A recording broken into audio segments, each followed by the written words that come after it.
বিরূপ আবহাওয়ায় সারা দেশে ফসলের ক্ষতি।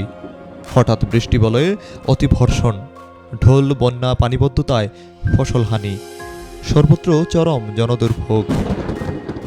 আরও 4 থেকে 5 দিন বৃষ্টিপাতের আভাস।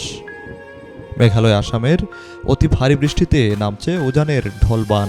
গত কয়েকদিনের টানা বৃষ্টি ও ভারতীয় ঢলে সুনামগঞ্জ, কিশোরগঞ্জ, নেত্রকোনা, মৌলভীবাজার, হবিগঞ্জ সহ ব্রাহ্মণবাড়িয়ার আরও কিছু এলাকায় জমির পাকা ধান পানিতে তলিয়ে গেছে।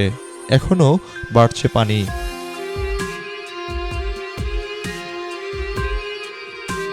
হাওরপাড়ের কৃষকের চোখের সামনেই তলিয়ে যাচ্ছে জমির পাকা ধান।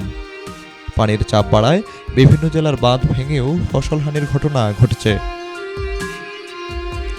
যেসব জমি এখনো পানিতে তলিয়ে যায়নি সেগুলো নিয়ে বৈরী আবহাওয়া, হাওরে পানির চাপ, বজ্রপাতের আতঙ্কের মধ্যে ধান কাটা শ্রমিকের সংকট বাড়ছে। এতে বিপাকে রয়েছেন কৃষক।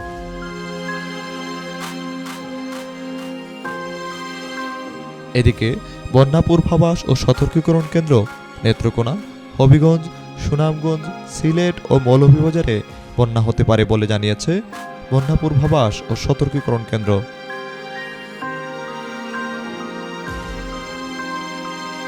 টানা বর্ষণে প্লাবিত ফসলের মাঠ, খাল বিলো ভরেছে পানিতে। টানা 4 দিনের অতি বর্ষণে পাহাড়ি ঢল, বন্যা, পানিবদ্ধতায় পাকা আধা পাকা উঠতেই ফসলহানি হচ্ছে ব্যাপকভাবে।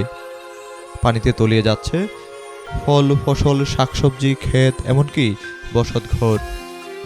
হাওরের ফসলের হচ্ছে সর্বনাশ।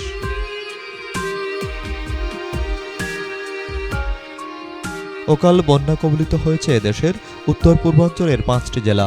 বিপদসীমার উপর দিয়ে পানি প্রবাহিত হচ্ছে 4টি নদ নদীতে।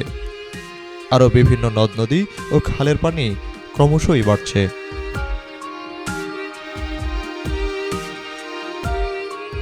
আবহাওয়ার পূর্বাভাসে বলা হয়েছে আরও 4 থেকে 5 দিন বাড়তে পারে বৃষ্টিপাত। ভারী বৃষ্টিতে নামছে উজানের ঢল। এই ঢল, বন্যার জলাবদ্ধতার কারণে ঘটছে ফসলহানি, বাড়ছে কৃষকের কান্না। Desk report, B News 24।